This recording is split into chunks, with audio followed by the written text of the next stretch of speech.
You're approaching the outer limit. Our infinite struggle to intersect the axis that is science and the elusive curve that is the universe. This isn't science as we know it. Rather, science as we shall know it. When I say this episode discusses a vertical takeoff flying car, I expect many of you, my colleagues, will say, Ryan, that is not a matter of science, but of engineering. And Da Vinci engineered that jar of jam in the 15th century. While Sikorsky might bristle at such an overstatement, we must understand that science and engineering have a relationship like that of the chicken and the egg. Yet even more might scoff at a subject matter already discussed by 60 Minutes, Science Channel promos, and the Neiman Marcus Fantasy Holiday gift catalog. Paradoxically, a flying car seems to be the most pedestrian of topics. Fear not, stalwarts. This is a science program, and we'll uncover a limit or two.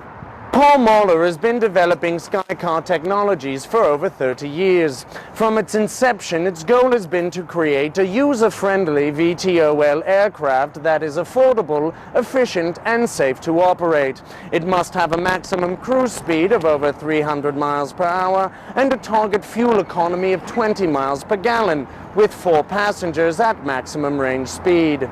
Footnote: Mahler International, SkyCar Volanta, Development Objectives and Analysis, Davis, California, 2005. The SkyCar's ducted fan nacelles, ideal for forward flight, make it a high disk-loading system. More power is required to lift because of the small area doing the lifting. Given the thrust from momentum and the power from energy with drag, the 2,400-pound craft requires 710 horsepower to hover at sea level.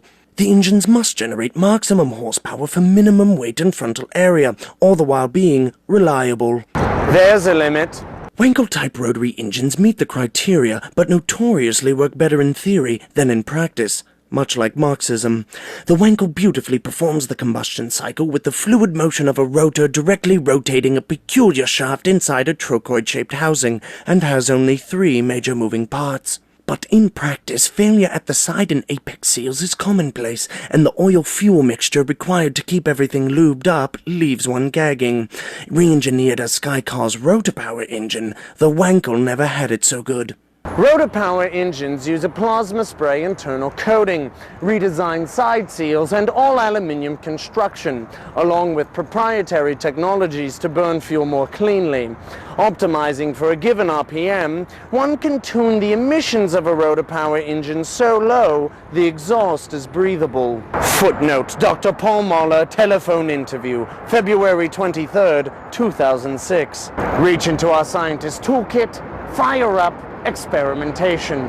Test flight footage from July 12, 2002 proves the SkyCar's hovering ability. Wind tunnel tests indicate good cruising ability, and the next test flight will be without a tether. Eventually, computer navigation systems will do all the real flying. Users shall only need indicate speed and direction. They won't even need a pilot's license. The catch is the navigational network necessary to enable computer-guided flight and craft like the SkyCar operating in numbers does not yet exist. Another limit. NASA demonstrated the results of a 5-year study of SATS in June 2005, successfully managing the flight of 6 aeroplanes around a terminal. On February 23, 2006, the NIA released a document to congressional and industry leaders outlining a 5-year, $160 million program necessary to implement such a system. Jerry Hefner, retired NASA, managed the SATS program. His commentary. The people say they want the skies be blackened with little specks of airplanes. The sky is big. It can handle a lot. What you see in the day is a poor usage of a very important natural resource. On the road of life, there are drivers and there are scientists. Dr. Mahler envisioned streetable SkyCars priced comparably to luxury automobiles, putting flight at the fingertips of the proletariat. Let's hope his vision of affordable locomotive freedom for the masses doesn't go the way of the Segway. Until next time, make rigorous observations and be prepared to cite your sources. See you again near the limit.